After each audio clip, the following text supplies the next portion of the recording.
Shalom warga kerajaan, setiap daripada kita pasti rindu dan ingin dipakai Tuhan, diurapi Tuhan menjadi kingdom influencer. Dan terutama saya berbicara pada para bapak di sini, sebab kita tahu untuk memberikan pengaruh di dalam keluarga, suatu pohon tidak lebih daripada akarnya dan sebuah bangunan tidak lebih kuat daripada fondasinya. Dan fondasinya adalah para bapak-bapak. Firman Allah menunjukkan Kejadian 18, Tuhan berkata pada dirinya sendiri, masakan aku menyembunyikan dari Abraham apa yang akan kulakukan? Rencana Tuhan apa? Dari seorang tua seperti Abraham dan istri yang juga mandul, Tuhan membangun sebuah bangsa.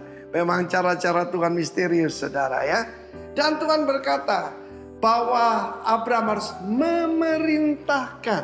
Perhatikan perkataan ini. Zawa itu istilah militer, ya.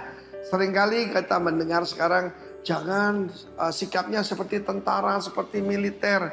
Anak-anak itu jangan diperintahkan. Sekarang tidak bisa, harus dihimbau, bahkan harus dituruti. No, cara untuk berhasil cuma satu. Seorang bapak harus menjadi pengaruh dalam keluarga lebih dahulu. Dan bulan ini kita berbicara pengaruh di dalam gereja, dalam komunitas, dan di sini berbicara kepada dunia. Dan perintahnya menarik sekali. Memerintahkan apa? Dipilih untuk apa? Diperintahkan pada keturunan itu dan semua yang tinggal di rumahnya. Untuk menurut jalan yang ditunjukkan Tuhan. Dan sang jalan adalah Kristus. Dengan melakukan kebenaran dan keadilan. Dan kita tahu bagaimana Tuhan itu Tuhan yang adil. Jarang sekarang khotbah tentang God is a just God. Kebanyakan tentang a good God. Dan kita melihat cara satu-satunya adalah mulai dari diri sendiri. Menarik sekali bahwa kalau menurut standar 1 Timotius pasal ketiga tentang penatua, diaken dan diaken yaitu pelayan di dalam pelayanan pekerjaan Tuhan. Maka syaratnya ini Abraham pun bisa nggak lulus. Sebab suami dari satu istri, ya. Dan saudaraku, firman Allah menunjukkan karakter itu diperiksa 9 hal. Tetapi kemampuan cuma satu, yaitu cakap mengajar, orang terhormat. Tidak boleh double tongue, tidak boleh bercabang lidah. Dan juga bisa menjaga rahasia iman, artinya tidak bocor mulut. Banyak orang tidak bisa dipakai karena bocor mulut. Gelas yang paling bagus terbuat dari kristal, kalau bocor juga nggak bisa dipakai, saudara ya. Harus diuji dahulu, bahkan tidak boleh orang yang baru bertobat. Seringkali kalau kita bicara tentang orang yang potensi, seringkali yaitu melihat yaitu achievementnya di dalam perusahaan, di dalam pencapaiannya. Tetapi Alkitab bicara soal karakter. Karunia, seperti saya ucapkan berulang kali, karisma can bring you to the top. But only character can keep you there. Demikian juga tentang istri-istri. Apa hasil seorang suami? Lihat istrinya, lihat anak-anaknya. Tidak bisa dikatakan yaitu pemberontak. Roh yang bekerja di dunia is a spirit of rebellion. Saya ketemu dengan banyak hamba Tuhan yang kelihatan hebat. Anak-anaknya tidak ikut Tuhan. Gimana seperti itu, saudara? Itu tidak mungkin. Sebab mengetahui pohon itu adalah dari buahnya. Ya dong? Firman Allah berkata, istri jangan pemfitnah. Menarik sekali, pemfitnah di sini adalah diabolos. Diabolos apa? Iblis, saudaraku. Ya, jadi orang suka memfitnah itu. Alkitab mengatakan itu diabolos, itu iblis. Dapat menahan diri, dapat dipercayai dalam segala hal. Yang dituntut dari kita supaya hamba Tuhan, supaya punya pengaruh adalah dapat dipercaya. God bless you warga kerajaan. Become kingdom influencer. Haleluya. Amin. Baik, puji nama Tuhan. Shalom Bapak Ibu Saudara. Sekali lagi shalom. Shalom. Apa kabar hari ini? Luar biasa. Saya melihat wajah-wajah yang bersuka cita hari ini. Haleluya. Lihat kanan kiri Bapak Ibu Saudara, kasih senyum paling manis. Boleh keluar dari tempat duduk Bapak Ibu Saudara, kasih jabat tangan. Beberapa orang katakan Tuhan baik. Amin. Haleluya. Kita ada lagi di awal bulan Agustus. Haleluya.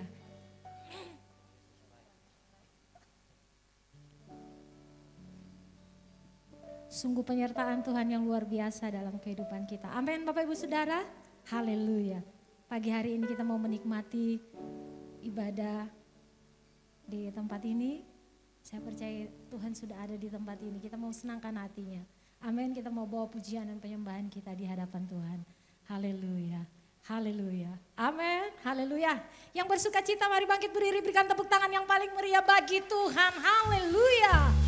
Sebab firman Tuhan berkata, masuklah melalui pintu gerbangnya dengan nyanyian syukur, ke dalam pelatarannya dengan puji-pujian. Bersyukurlah kepadanya dan pujilah namanya. Sebab Tuhan itu baik, kasih setianya untuk selama-lamanya dan kesetiaannya tetap turun-temurun. Bapak di surga, kami mengucap syukur pagi hari ini. Kami ada lagi di bulan yang baru, di awal minggu ini ya Tuhan. Kami tahu, kami percaya semua pertolongan Tuhan sehingga kami boleh menikmati semua kebaikan Tuhan. Pemeliharaan Tuhan yang sempurna atas hidup kami. Pagi hari ini Tuhan, kami mau siapkan hati kami untuk kami bawa di hadapan-Mu. Kami mau memuji dan memuliakan nama-Mu. Kami mau menyembah dan meninggikan nama Yesus. Sebab Yesus Tuhan yang layak dipuji, disembah dan diagungkan. Datanglah kerajaan-Mu. Jadilah kehendak-Mu di tempat ini seperti di surga. Kami menutup telinga kami dari suara-suara yang bukan daripada-Mu. Dan kami mengarahkan telinga kami untuk dengar suara-Mu hari ini. Haleluya. Di dalam satu nama yang kami cinta, kami alaskan ibadah ini. Haleluya. Dalam nama Yesus Tuhan. Amin. Beri tepuk tangan yang paling baik bagi Tuhan. Haleluya. Kami mau meninggikan Engkau Yesus Tuhan. Sebab Engkau Allah yang tak tertandingi oleh apapun dan siapapun yang ada di dunia ini. Sebab itu kami mau memuji dan meninggikan nama-Mu. Haleluya.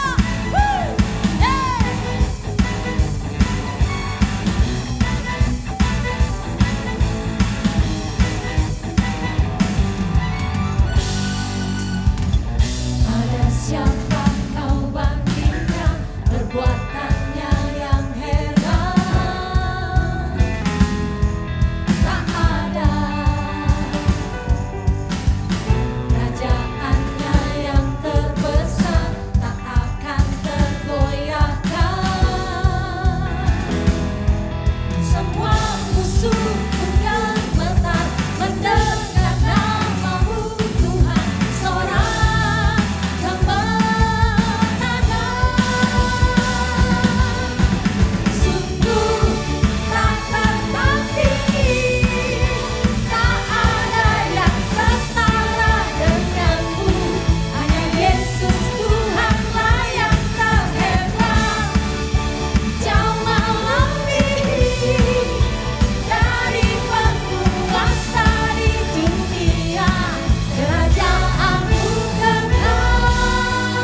sorak-sorai bagi Tuhan.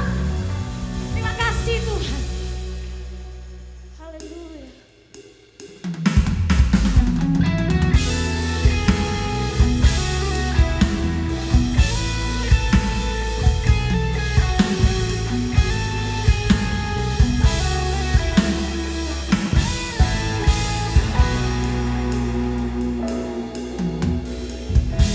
Yesus, kau sungguh baik.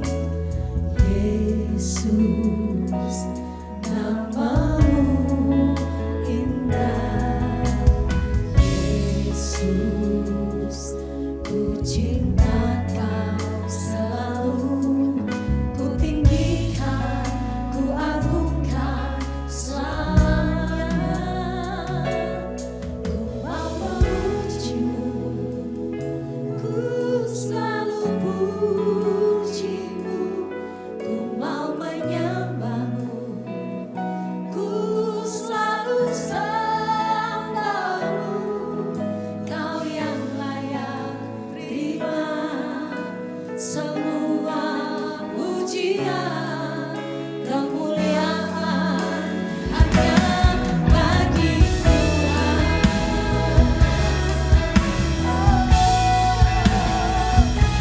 Kami mengatakan Engkau Yesus Tuhan.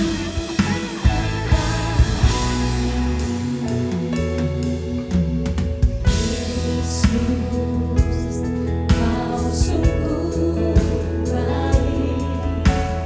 Yesus, namamu indah.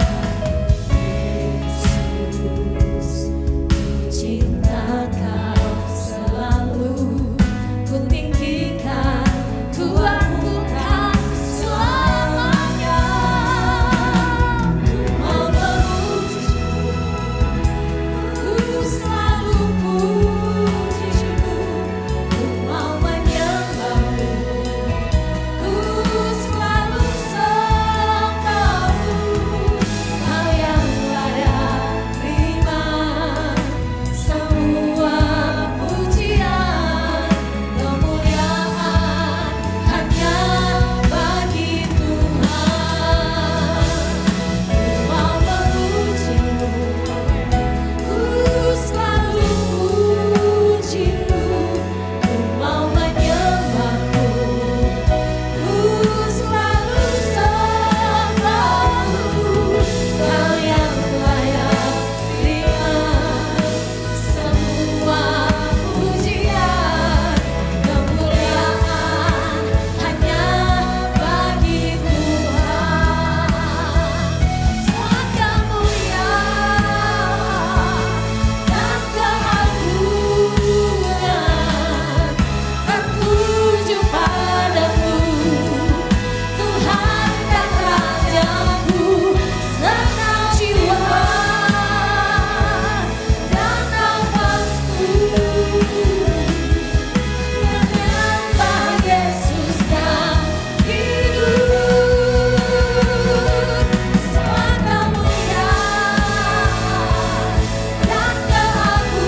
ku cinta kau selamanya.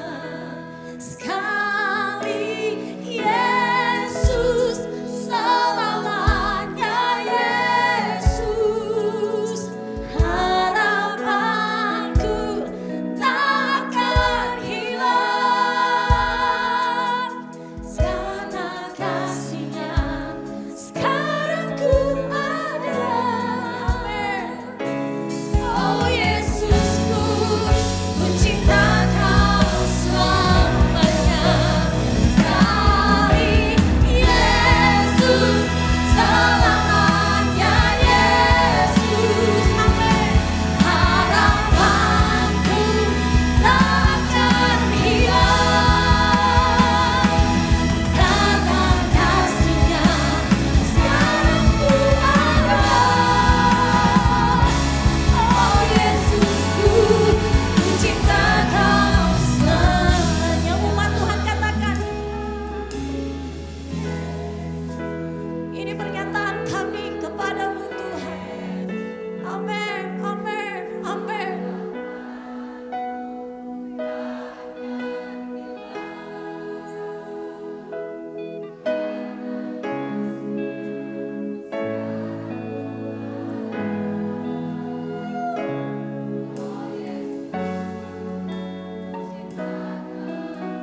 Lebih lagi katakan,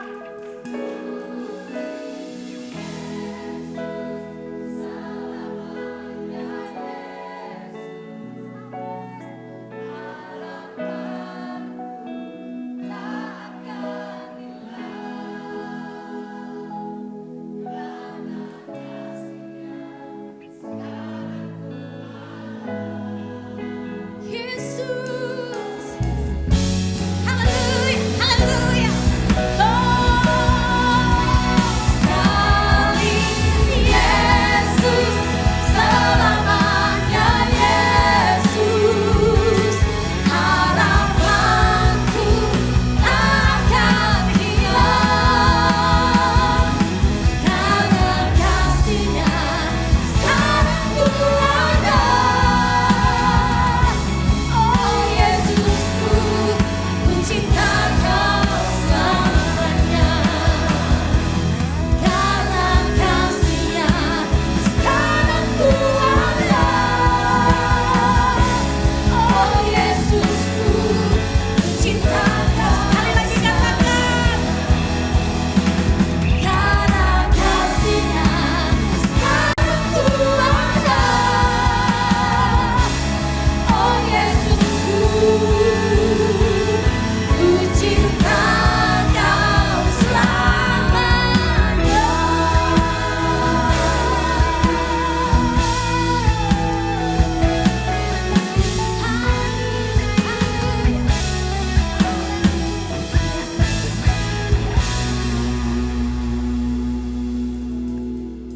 Haleluya, puji Tuhan. Bapak Ibu sekalian, ini awal bulan seperti bukan ritual, tapi ini adalah tindakan iman yang kita lakukan. Kita mendoakan, kita lepaskan berkat buat anak-anak kita, buat generasi yang ada di gereja lokal kita. Mereka adalah pemimpin-pemimpin hebat di masa depan yang takut akan Tuhan. Saya akan memimpin doa, tapi dari tempat Bapak Ibu masing-masing, perkatakan iman saudara buat anak-anak Bapak Ibu yang ada di depan. Mungkin ada yang cucu-cucunya, ada ponakannya, silahkan. Mari kita perkatakan berkat buat anak-anak ini.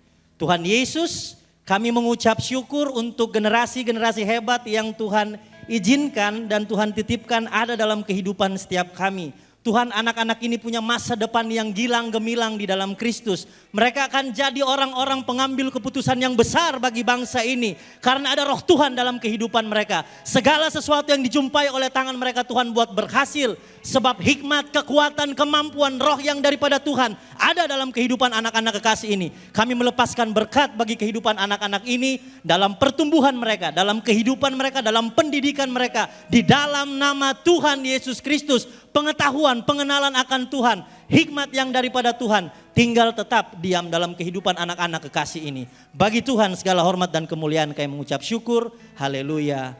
Amin. Saya minta waktu 1 menit kita kasih tepuk tangan buat kakak-kakak Rocky yang juga datang dan kasih pemahaman buat anak-anak kita. Tuhan memberkati, silakan Guys boleh. Yang akan menyampaikan firman Tuhan pagi hari ini Pendeta Albert Lintang. Kepada hambanya saya persilahkan. Silakan duduk Bapak Ibu Saudara. Kasih tepuk tangan sekali lagi bagi Tuhan. Haleluya.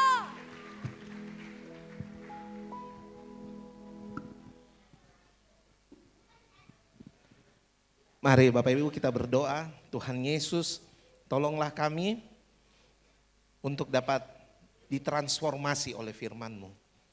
Tolonglah hamba-Mu sebab hamba-Mu ini tidak berdaya apa-apa kalau Roh Kudus tidak memberikan otorisasi bagi hamba.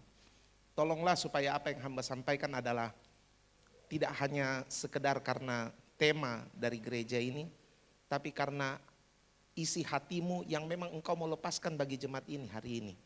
Terima kasih Bapak, kami memohon pertolongan-Mu, karena kami tahu ketika firman dilepaskan, yang luka akan dibalut lukanya, yang sakit akan disembuhkan, yang membutuhkan pemulihan akan dipulihkan oleh Tuhan, yang tidak punya kesegaran rohani akan disegarkan oleh Tuhan, yang buta akan jalan keluar, akan segera menemukan jalan keluar, karena firman-Mu berkuasa melakukan segala sesuatu. Dalam nama Tuhan Yesus kami sudah berdoa, haleluya, amin. Haleluya. Shalom, selamat pagi. Saya yakin saudara pasti baik-baik saja. Haleluya. Karena saudara ada dalam tangan Tuhan. Dan sekalipun saudara mengalami pergumulan-pergumulan yang berat sepanjang, katakanlah sepanjang minggu ini, itu tidak akan membuat Tuhan menjauh dari Anda. Tuhan tetap bersama-sama dengan Anda. Tuhan akan selalu bersama-sama dengan Anda.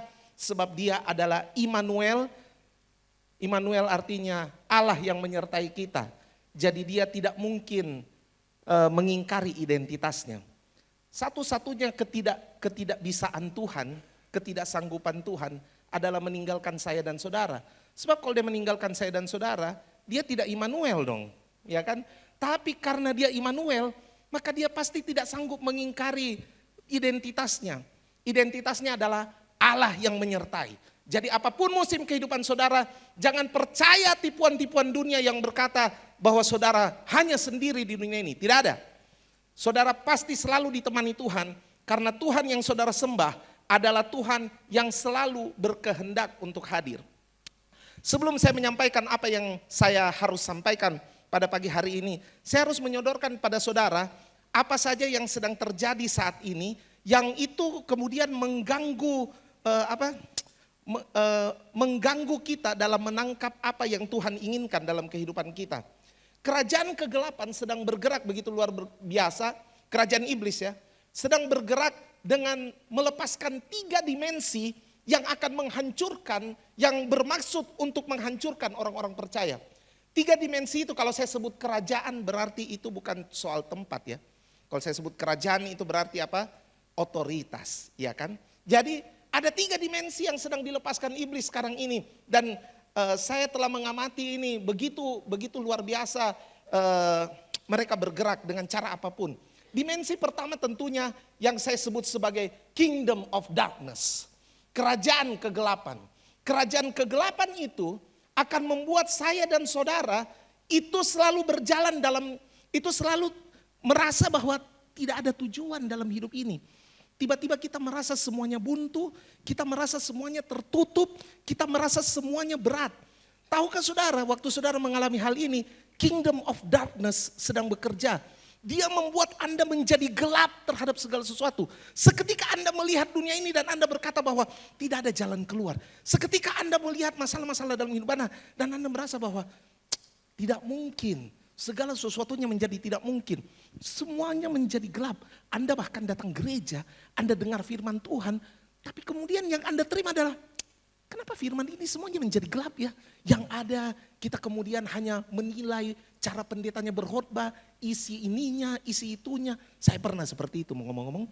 Jadi waduh, semuanya jadi gelap.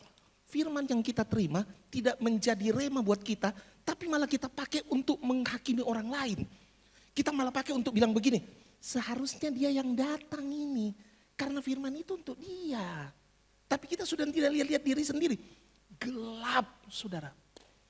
Kita sudah jadi gelap. Kita sudah jadi gelap. kita menggunakan firman bukan pada esensinya sebagai kebenaran yang memerdekakan, tapi kita menggunakan firman sebagai bahan untuk menutup orang lain dari kemungkinan bertemu Tuhan lebih dan lebih dalam. Kita seperti orang Farisi. Orang Farisi, Tuhan Yesus bilang gini, orang ahli-ahli Taurat bilang, Tuhan Yesus bilang, kamu itu mau mengajarkan kebenaran. Tapi di sisi lain, kamu tutup jalan orang untuk mengenal kebenaran. That's the kingdom of darkness working out. Kingdom of darkness sedang bekerja. Kalau kingdom of darkness sedang bekerja, segala sesuatu saudara akan pandang dengan apatis. Tahu banyak orang di gereja sekarang apatis. Memang rajin masuk hari Minggu, tapi penuh dengan apatisme. Masuk gereja dan, ya sebenarnya saya cuma ya kan hari Minggu. Kalau tidak hari Minggu nanti orang tanya-tanya, kenapa tidak masuk gereja? Ya, kalau habis itu cari gereja yang lebih nyaman dan lebih, itu kingdom of darkness sedang bekerja, tidak ada tujuan. Yang kedua saudara, iblis sedang bekerja dengan memberikan kepada kita itu kingdom of self. Otoritas pada diri sendiri.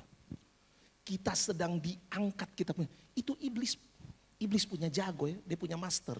Dia kayaknya sudah lakukan ini berabad-abad. Iblis itu tidak pernah direct kita langsung ke dia. Oh enggak pernah, iblis pintar. Dia enggak pernah direct kita langsung. Coba lihat pencobaan Tuhan Yesus di padang gurun. Nanti pencobaan ketiga baru iblis kayaknya sudah enggak tahan, baru iblis bilang, kok sembah saya sudah. Tapi pencobaan pertama kedua, iblis itu kayak main kerambol. Main pantul-pantul dulu. Dan tahukah yang lihat sasaran pertama? Diri Anda dulu. Diri kita dulu. Iblis itu suka bermain pada kingdom of self. Dia besarkan diri kita. Tahukah reaksi-reaksi kita ketika kita menghadapi konflik? Reaksi kita ketika kita menghadapi konflik adalah kita tidak pernah melihat secara menyeluruh masalahnya. Yang kita lihat adalah diri kita. Oh itu bukan terjadi pada tataran jemaat Bapak Ibu. Pendeta juga bisa terjadi. Sangat selalu terjadi. Kamu tahu kenapa hamba-hamba Tuhan selalu berjalan dalam jalan sunyi? Karena hamba-hamba Tuhan itu. Dia mendapat serangan itu sebenarnya. Kingdom of self. Hai, kau punya otoritas tidak didengar. Hai, kau punya pengajaran tidak masuk. Hai, untuk apa kau bercapek-capek berlelah-lelah pimpin jemaat? Kalau hasilnya cuma begini. Hai, kau kurang berwibawa. Hai, kau kurang. Saudara pikir hamba Tuhan tidak tidur dengan pikiran-pikiran itu? Oh, haleluya, glory bagi Tuhan. Itu kingdom of self. Kingdom of self sedang mencengkram kita semua. Makanya kita semua akrab dengan self kita. Coba saudara perhatikan, rewind nih hidup tak dalam 2 hari belakangan inilah. Kapan terakhir kali self kita tidak lebih besar daripada kehendak Bapa di sorga? Jangan-jangan self kita lebih besar. Kerajaan yang ketiga adalah apa? Kingdom of noise. Kerajaan ribut. Saya tidak anti kasihan HP. Tapi mari saya beritahu saudara. Dulu, saudara mau tahu penyakit yang paling populer sekarang ini adalah anxiety. Iya kan? Cemas-cemas geleter. Oh bukan. Anxiety. Rasa cemas yang berlebihan. Kita kan selalu mengukur anxiety itu dari masalah ini. Oh dia banyak kepahitan. Dia banyak tekanan hidup. Dia banyak, tidak usah pikir-pikir dulu itu tekanan hidup datang dari mana. Pak, Bu, tahu itu tekanan datang dari mana? Sederhana saudara. Zaman dulu kita itu terima informasi tidak 24 jam. Kita baca koran, itu berita kemarin.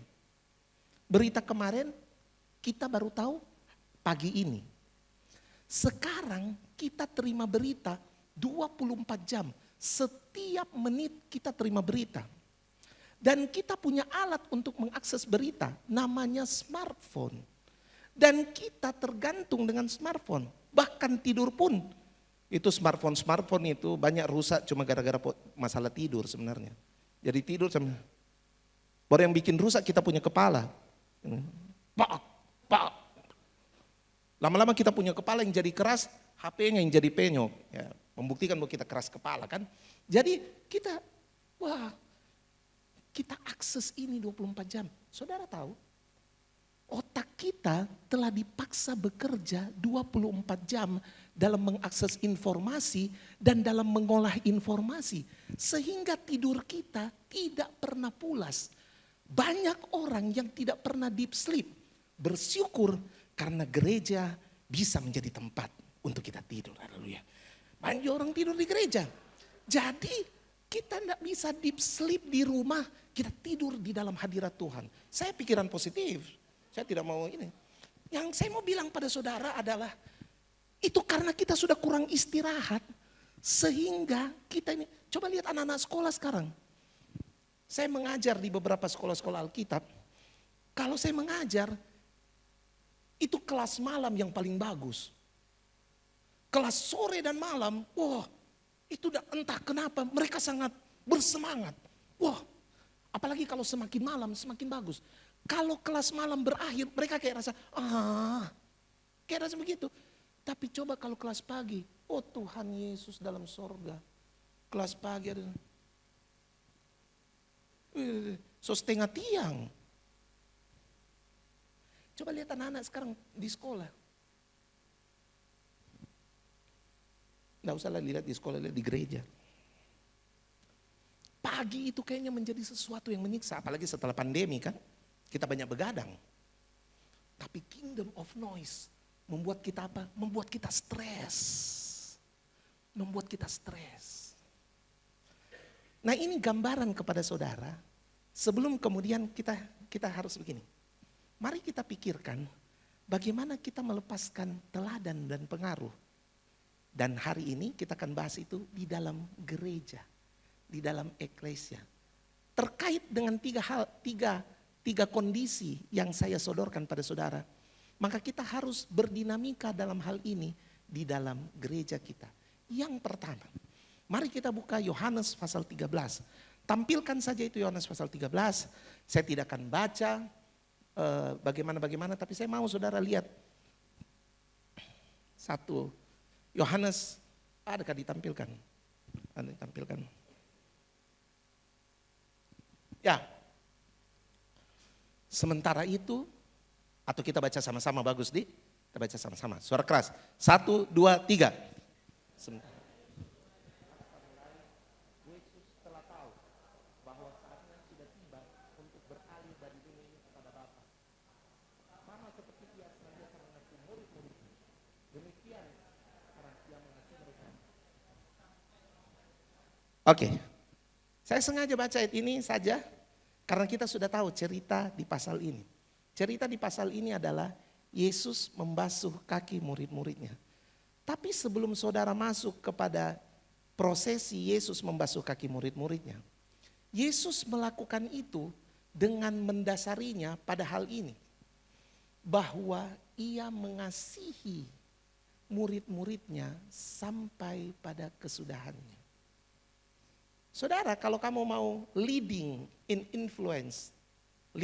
influence in church, maka yang pertama adalah kamu harus memuarakan dirimu pada kasih Yesus yang mengasihi kamu sampai pada kesudahannya, sehingga kamu bakal bergerak dengan kasih itu sampai akhir. Nah, mari kita lihat apa yang dilakukan Yesus dengan mengeksekusi kasih yang sampai pada kesudahannya. Saudara, setelah ayat ini, saudara lihat Yesus itu kemudian melakukan tindakan yang pada zaman dulu tidak mungkin rabi-rabi melakukan hal tersebut. Tidak mungkin, karena rabi itu harus dilayani. Tapi Yesus itu kemudian berjongkok, menunduk, melepaskan pakaiannya. Kemudian mengambil kain dan mengambil air dalam baskom. Lalu kemudian mulai satu persatu dia datangi kaki murid-muridnya. Mari saya beritahu saudara, kaki pada zaman dulu itu bagian yang paling kotor, paling sering kotor. Karena zaman dulu jalan itu belum bagus, jalan itu masih berpasir. Orang belum pakai sepatu seperti kita, orang masih pakai yang terbuka. Jadi kaki selalu kotor. Pembasuhan kaki selalu disediakan di setiap rumah, apalagi kalau rumah orang kaya. Supaya ada hamba-hamba yang standby dan mencucikan kaki dari orang yang akan bertamu. Kalau kamu mau jadi influence di dalam eklesia, kamu harus mulai dari bagian yang paling kotor dari sesamamu.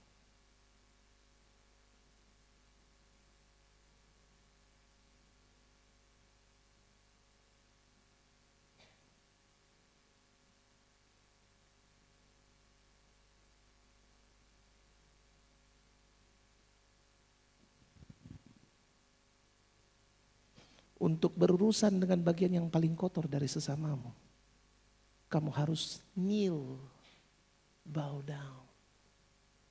Kamu harus bersujud. Kamu memposisikan dirimu lebih rendah dari orang tersebut. Padahal orang itu, kalau mau diukur-ukur, tidak layak dapat perlakuan ini dari kita. Pernahkah saudara mau berlutut kepada orang yang panggil saudara anjing? Satu kali Daud lari dari anaknya Absalom. Saudara kalau buka Mazmur pasal 3, itu Mazmur pasal 3 itu lucu.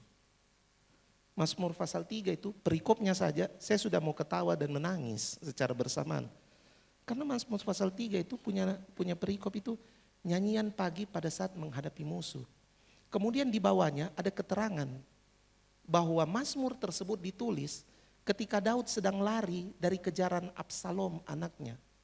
Coba saudara pikir, kalau saudara sedang sadar bahwa saudara sedang dikejar-kejar musuh, apakah ide pertama ketika saudara bangun pagi adalah menyanyi? Tentu tidak. Siapa mau menyanyi? Tapi Daud menyanyi. Daud menyanyi. Kenapa?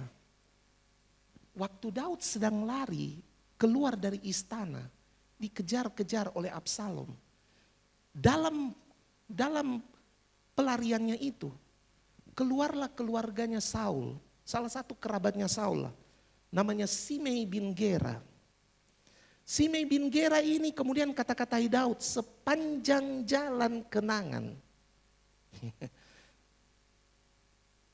Dan bukan cuma kata-katai saudara, dia juga lempar-lempar batu. Kalau saya biar dikata-katai, asalnya kau lempar-lempar batu, kata-katai sambil lempar-lempar batu, siapa tidak panas. Terus dia bilang begini, tobat kau Daud, itu sekarang kerajaan mau dikasih sama Saul. Itu kau sudah dapat katula toh, kau sudah bikin Saul macam-macam toh, tobat. Salah satu pengawalnya Daud itu namanya Abisai, adiknya Yoab, panglima Israel, anak-anak Seruya yang hebat. Abisai bilang begini sama Daud, Raja, siapakah anjing mati itu? So bukan cuma anjing, tapi anjing mati. Siapakah anjing mati itu? Berani mengatai raja. Coba dengar apa yang Daud bilang. Daud bilang gini, apa urusanku dengan kamu hai anak-anak Seruya? Biarkanlah dia berlakukan hal tersebut. Karena siapa tahu Tuhan berfirman kepada dia. Katakanlah itu kepada Daud.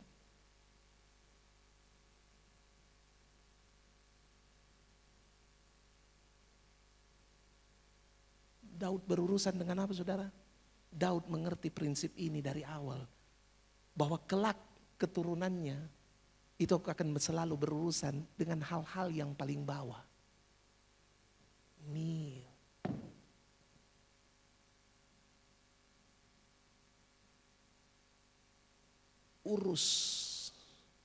urus yang paling orang tidak mau urus.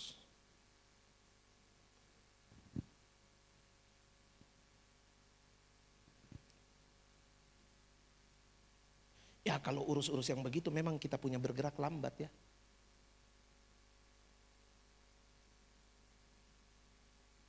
Tapi Yesus urus. Fakta yang luar biasa dari kisah ini adalah Yudas Iskariot itu juga mendapat pembasuhan kaki. Orang yang diketahui Yesus dalam beberapa jam ke depan akan menjual dirinya. Oh my goodness, ini orang bakal mengkhianati aku. Tapi tetap Yesus berlutut dan mencuci kaki Yudas Iskariot. Yesus tidak seperti saya, dia cuci sambil mama gigi, enggak. Saya Jini yang terbawa perasaan.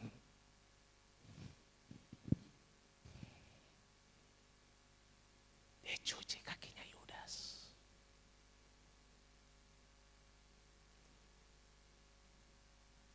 Mau leading in influence di dalam komunitas kita, urus yang paling kotor. Makan hati itu begini Pak Bu ya, di dalam bergereja itu makan hati itu biasa. Iya, kita mau kemana-mana juga kita makan hati. Iya, biasa itu hal yang biasa. Itu menunjukkan bahwa kita sedang berkomunitas, ada dinamika. Tidak mungkin saya hidup dengan istri saya selalu saya terima yang manis-manis. Diabetes saya lah. Saya kadang-kadang perlu sayur pepaya, perlu paria, supaya hidup lebih sehat dan lebih bermakna. Dan yang paling mampu menyodorkan hal tersebut, siapa lagi kalau bukan yang paling dekat? Istri saya, haleluya. Jadi apa itu? Nikmati saja. Salah satu mentor saya namanya Michael Matulesi itu selalu punya kata-kata begini. Makan itu pil pahit dan karena pil pahit itu selalu memberikan kesembuhan yang lebih cepat dari pil manis. Kalau pil pahit itu kerjanya selalu bagus. Saya suka karena kata-kata saya ini disetujui oleh Irawati Saranga, haleluya. Dia seorang apoteker, jadi saya merasa, wow, betapa pintarnya saya ternyata. Wah, yes, terima itu pil pahit, tidak apa-apa. Pil pahit dimakan bukan membuat saudara jadi kepahitan kan? Siapa di sini makan pil pahit terus jadi kepahitan hidupnya? Ini karena obat. Justru waktu kamu makan itu, kamu sehat walafiat. Mau sehat walafiat enggak? Gak mau. Sehat walafiat saudara. Makan pil pahit. Tidak apa-apa. Yesus saja datang ke... Coba saudara bayangkan ya. Misi kedatangan Yesus ke bumi ini tidak bagus sekali loh. Misi kedatangan Yesus ke bumi ini adalah misi menghancurkan diri. Mati di kayu salib untuk menebus kehidupan umat manusia. Misi kayak apa itu? Saudara mau enggak diutus misi begitu?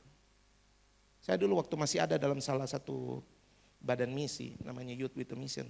Kita itu tanda tangan kalau mau pergi misi, tanda tangannya kontrak mati loh saudara, serius.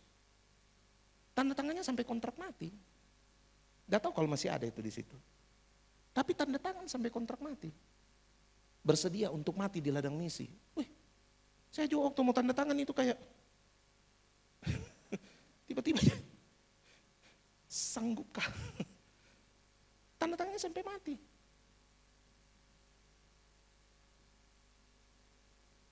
Yesus datang di sini. Itu kalau kata kasarnya.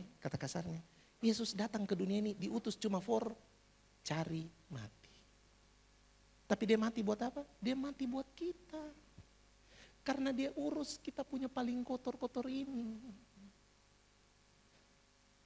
Kamu tahu kenapa Yesus waktu berdoa di Taman Getsemani, Yesus itu stres. Yesus itu seharusnya menurut medikal, Yesus itu sudah harusnya mati di Taman Getsemani loh. Iya, karena dia punya pembuluh darah so pecah. sudah keluar dari pori-pori, itu tanda pembuluh darah sudah pecah saudara.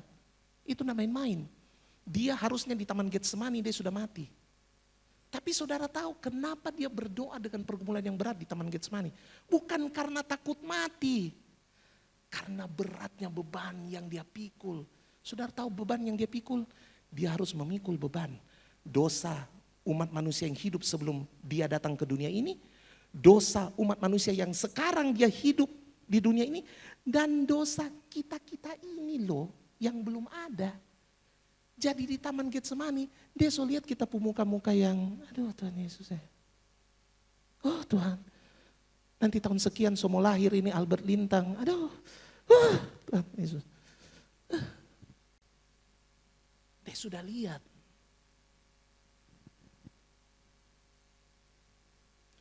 Jadi saudara-saudara, kalau mau menjadi teladan, mari kita mulai dari situ. Amin. Saya mengerti kalau amin saudara Gerdu. Saya juga butuh waktu untuk bisa bicara seperti ini. Karena sebelum saya berbicara seperti ini, saya telah berdarah-darah menghidupinya. Terus terang saudara, saya tidak pernah mau menyampaikan sesuatu yang paling tidak saya sudah berdarah-darah menghidupinya. Itu pewahyuan itu gampang. Tapi melepaskan apa yang kita hidupi itu tidak mudah. Saya berdarah-darah menghidupinya. Saya tidak bilang bahwa saya sudah berhasil sekali, enggak. On progress, on process. Tapi saya cukup berdarah-darah. Makanya karena saya sudah berdarah-darah, saya yakin sekali untuk menyampaikannya. Haleluya. Mari kita berdarah bersama. Wah, tidak heroik ya. Enggak lah, biarlah saya sendiri. Berdarah itu berat, biar Dilan aja. Setelah Yesus membasuh kaki murid-muridnya, lalu kemudian dia memberi perintah yang baru. Nah ini signature-nya kita dalam leading influence in church. Ini kan hidup bersama toh. Yesus lagi melepaskan ini pada komunitas toh, pada murid-muridnya toh. Nah ini signature-nya, originally signature by Jesus. Ini dia. Yohanes 13 ayat 34 sampai 35. Aku memberikan perintah baru kepada kamu. Wah, perintah baru. Nah yang ini Yudas dah ikut-ikutan. Yudas so keluar sambil kerasukan setan.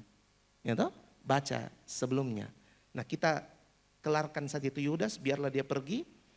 Kita baca ini perintah yang baru. Ini perintah baru buat kita ini. Perintah baru kepada kamu, yaitu supaya kamu saling mengasihi. Sama seperti aku telah mengasihi kamu, demikian pula kamu harus saling mengasihi. Dengan demikian semua orang akan tahu bahwa kamu adalah murid-muridku. Yaitu jikalau kamu saling mengasihi. Dengan apakah orang mengenal Anda sebagai disciple of Jesus Christ? Dengan apakah orang mengenal Anda sebagai orang yang hidup di dalam Kristus dan hidup berdiam di dalam Dia? Dengan ini, dengan saling mengasihi. Sudahkah kita saling mengasihi? Nah, sekarang saya masuk pada dimensi saling mengasihi. Dimensi saling mengasihi. Mari kita lihat Kolose 3 ayat 13. Ini dimensi saling mengasihi saudara. Kasih itu harus saling. Tidak bisa tidak saling. Kolose 3 ayat 13. Sabarlah kamu seorang terhadap yang lain. Dan ampunilah seorang akan yang lain. Apabila yang seorang menaruh dendam terhadap yang lain, sama seperti Tuhan telah mengampuni kamu, kamu perbuatlah juga demikian. Dimensi saling mengasihi itu, yang pertama adalah sabar. Sama-sama bilang sabar. Bilang sabar kok hati. Kasih tahu kiri kanannya, sabar kok. Sabar. Mari saya beritahu saudara, sumber permasalahan dan tekanan kehidupan kita adalah karena kita memang tidak sabar. Bukan karena masalah, bukan. Percayalah saudara, Saudara tahu artinya masalah? Probalein. Probalein itu artinya didorong ke depan. Itu masalah. Dari probalein ini muncul kata problema. Dan dari problema itu punya arti apa? Didorong ke depan. Jadi kalau kita sedang menghadapi masalah, kita sebenarnya sedang didorong ke depan lah. Iya kan? Masalah yang bukan karena kamu punya kegagalan, bukan. Tapi masalah yang kita tidak minta-minta tapi datang. Iya kan? Tapi tapi jelas sekali bahwa kehidupan kita itu bermasalah bukan karena masalahnya, tapi karena kita tidak sabar saja. Kalau saudara merasa anak saudara itu bikin saudara tidak sabar, apakah anak Anda harus dieliminasi supaya saudara sabar? Kan tidak. Kalau pasangan Anda membuat Anda tidak sabar, apakah pasangan Anda harus dieliminasi? Kan tidak. Kalau di gereja Anda memiliki masalah, apakah gereja Anda harus dieliminasi? Tentu tidak. Kalau jemaat Anda bermasalah, apakah jemaat Anda harus dieliminasi? Tentu tidak. Kalau gembala Anda bermasalah dengannya, apakah gembala Anda harus dieliminasi? Tentu juga tidak. Satu kali Hana memutuskan untuk membawa Samuel seperti janjinya kepada Tuhan. Samuel itu dibawa masuk kepada bimbingan Imam Eli. Nah saudara mau tahu Imam Eli punya kualitas kepemimpinan kayak apa? Buruk. Kalau saya jadi orang tuanya ini Samuel, ini saya Elkana ya, saya Elkana.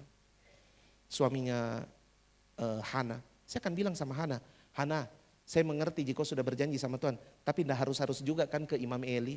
Lihat dia punya model kayak begitu, dikatakan dia gendut, ya, aduh. Lalu kemudian matanya rabun, terus pada zaman Imam Eli memimpin, Alkitab mendokumentasikan begini loh saudara, tidak ada penglihatan, tidak ada pernyataan Tuhan. Ini kan yang lucu, ada imamnya, pernyataan Tuhannya tidak ada. For apa itu imam? Terus kita mau dikasih, kau mau bawa anakmu kasihan, masuk dalam bimbingan imam yang model kayak begitu. Oh Tuhan Yesus, mau jadi apa? Kita punya anak. Tapi saudara tahu, Samuel ada dalam bimbingan Imam Eli. Dan Samuel bertumbuh karena Tuhan yang bekerja lewat Imam Eli. Amin. Padahal Imam Eli banyak kurang-kurangnya loh. Tapi menghasilkan orang yang menjadi nabi pertama bagi bangsa Israel. Yang melantik 2 raja pertama bangsa Israel. Siapakah dia? Samuel. Di bawah bimbingan siapakah dia? Imam yang tidak berqualified. Jadi masalah-masalah kita itu karena kita kurang sabar. Kalau kasih itu saling, maka yang pertama kali memanifestasikan kasih yang saling itu adalah kesabaran Anda. Yes. Kamu pikir waktu Yesus basuh kaki murid-muridnya itu, Yesus itu sudah menahan kesabarannya. Oh baca Alkitab saudara. Peristiwa diombang-ambingkan di angin keras, Yesus bilang, kamu memang tidak percaya. Peristiwa anak yang diguncang-gancing, kerasukan setan. Yesus bilang, sampai kapan lagi aku harus tinggal bersama dengan kamu, hai orang-orang yang tidak percaya. Kurang beriman. Bayangkan saudara. Tapi tetap Yesus berlutut dan jadi sabar saudara. Amin. Sabar. Kalau sabar itu berarti Anda menangani dendam. Nah saudara waktu lihat kata dendam di situ, jangan berpikir bilang kata dendam ini sesuatu yang berat. Enggak. Dendam itu punya definisi sederhana. Salah satunya adalah ini. Menyimpan kesalahan orang di dalam hati. Dendam itu bukan sesuatu yang berlangsung cepat begitu. Enggak. Itu dendam, itu macam tabungan. Sudah ditabung lama. Setelah ditabung lama, baru kemudian kita narasikan. Iya tak? Misalnya, saya mau, ini misal ya, ini misal. Misalnya, saya mau masukkan mobil dalam pagar. Saya klakson-klakson, lama dibuka. Anak saya kemudian buka dengan buru-buru. Pintu masuk keluar. Begitu saya masuk ke dalam, kemudian mereka mulai membuat alasan.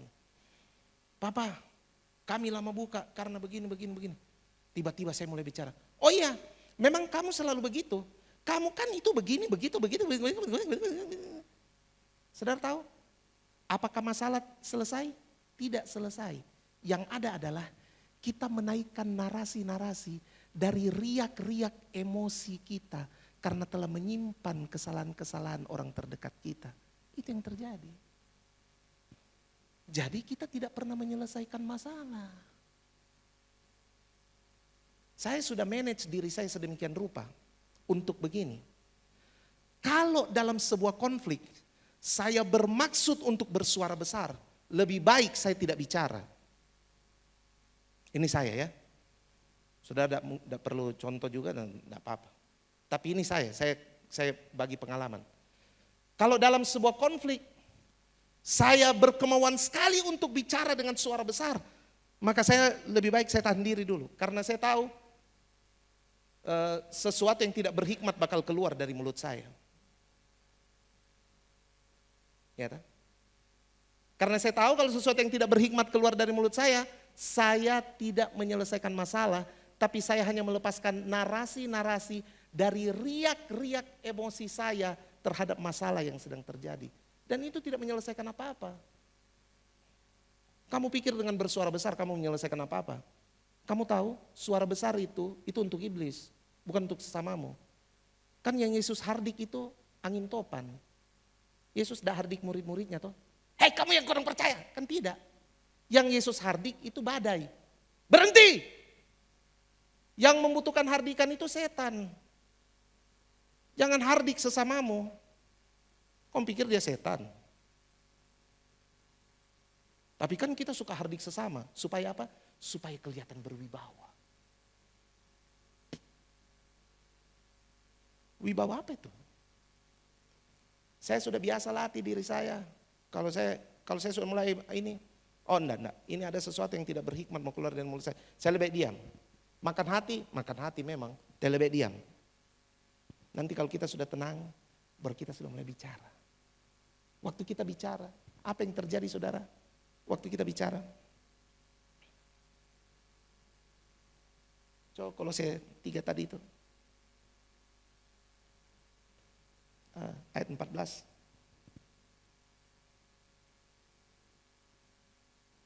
Kalau kita sudah bicara pasti apa? Kasih sebagai pengikat yang mempersatukan dan menyempurnakan.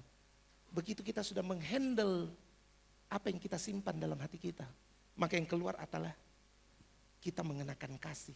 Dan waktu kasih yang dilepaskan, maka kasih yang dilepaskan dari perkataan kita itu akan menyatukan dan menyempurnakan. Saya tutup dengan ayat ini. Saya minta maaf ya kalau terlalu lama. Saya juga jarang bicara di sini, jadi enggak apa-apa lah saya manfaatkan waktu saya tuh. Ya. Filipi pasal 2.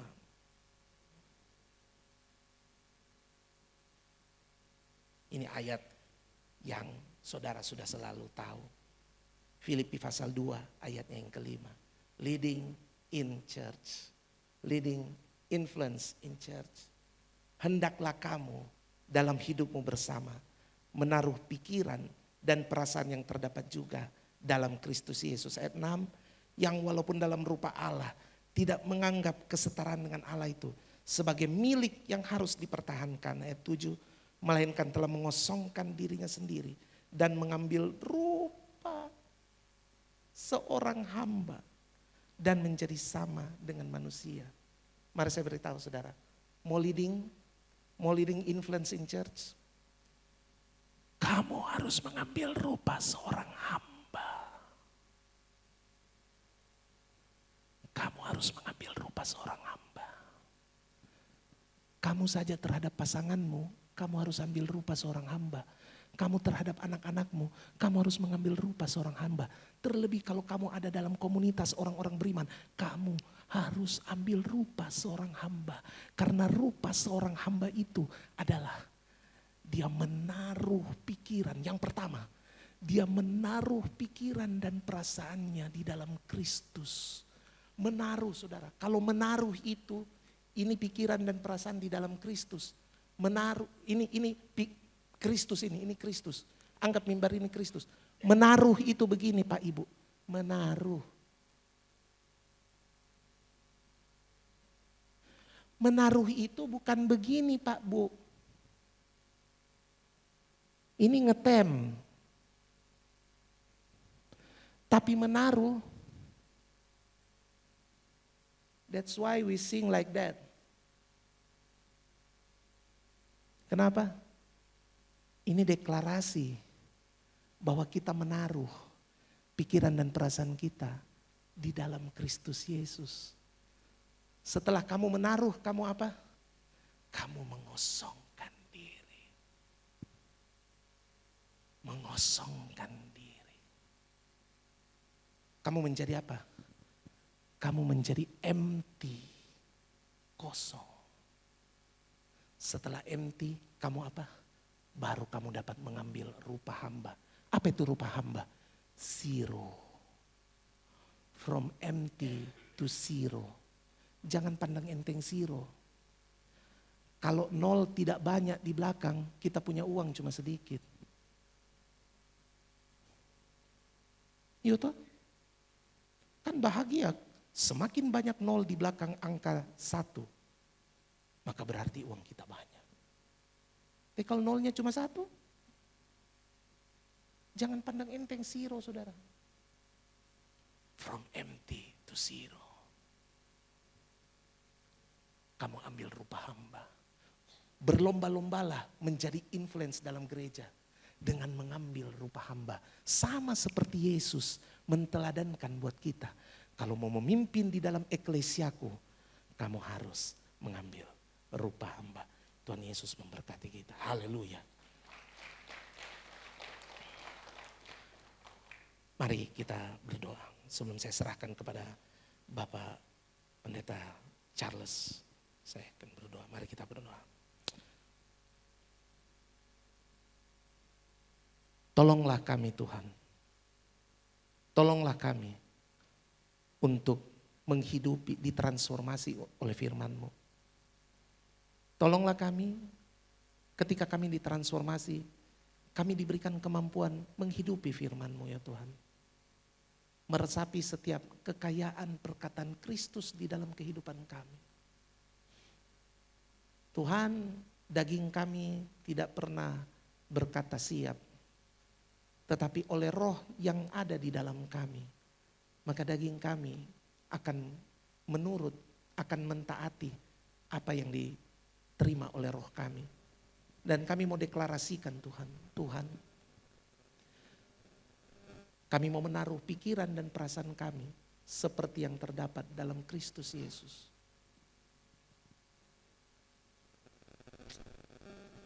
Tolonglah kami Tuhan.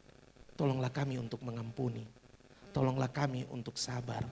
Tolonglah kami untuk mengelola apa yang sedang kami hadapi ini. Dikelola di dalam rumus saling mengasihi Tuhan. Tolong kami, tolong kami. Ini benar-benar pekerjaan Roh Kudus-Mu.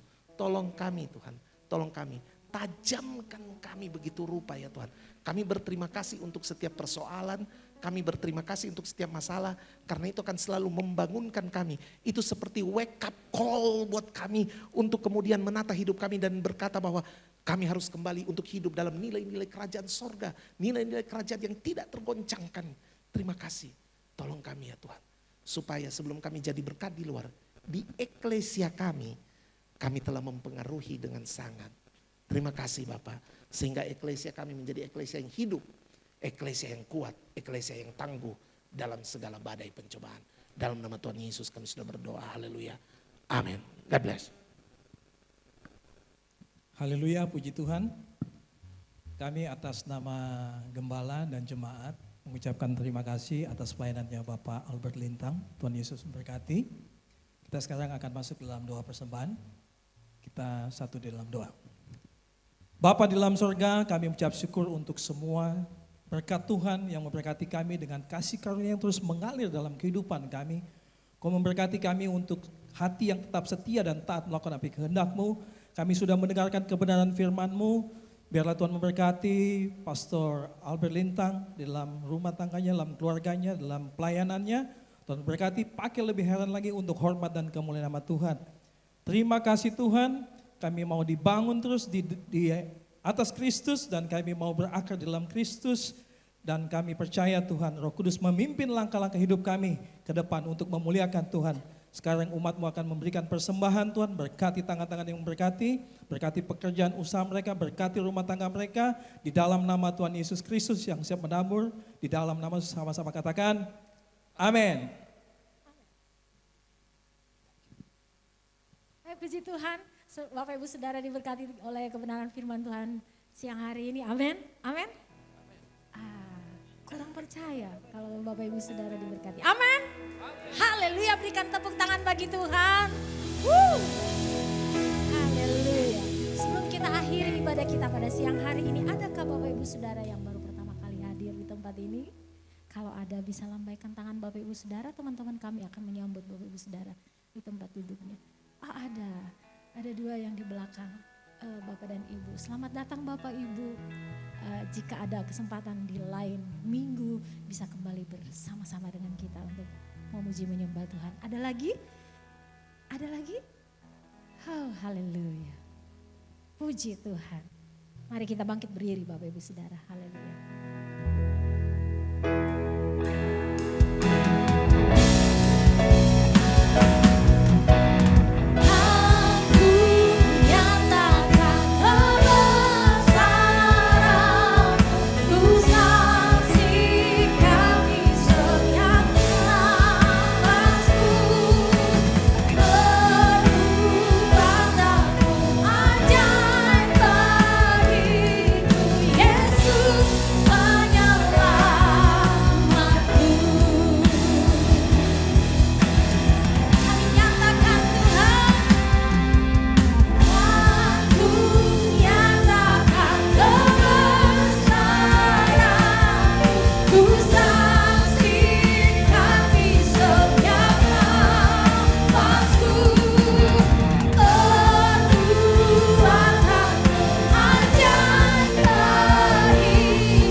penyelamatku.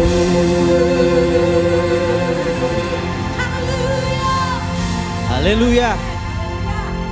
Bapak Ibu, sebelum kita menerima berkat Tuhan, saya minta waktu sebentar. Saya mau undang Ibu Sarah, istri dari Pak Martin yang berulang tahun di hari ini. Adakah Ibu Sarah?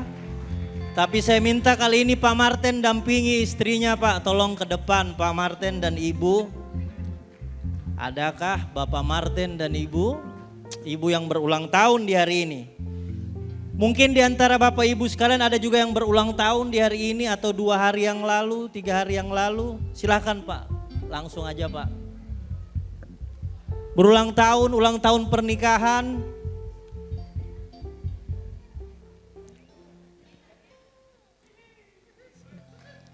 Kita kasih tepuk tangan yang meriah dulu buat Pak Martin. Pak Martin adalah seorang hamba Tuhan yang bertugas di kantor, yang menyiapkan segala sesuatu. Kalau kita mau ibadah, kita mau acara apa aja, ada beliau di balik layar.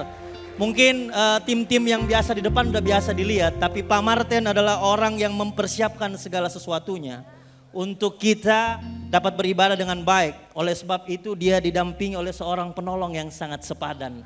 Hari ini mari arahkan tangan kita lepaskan berkat buat Ibu Sarah yang berulang tahun di hari ini. Tuhan Yesus, kami mengucap syukur untuk pertambahan setahun usia buat Ibu Sarah.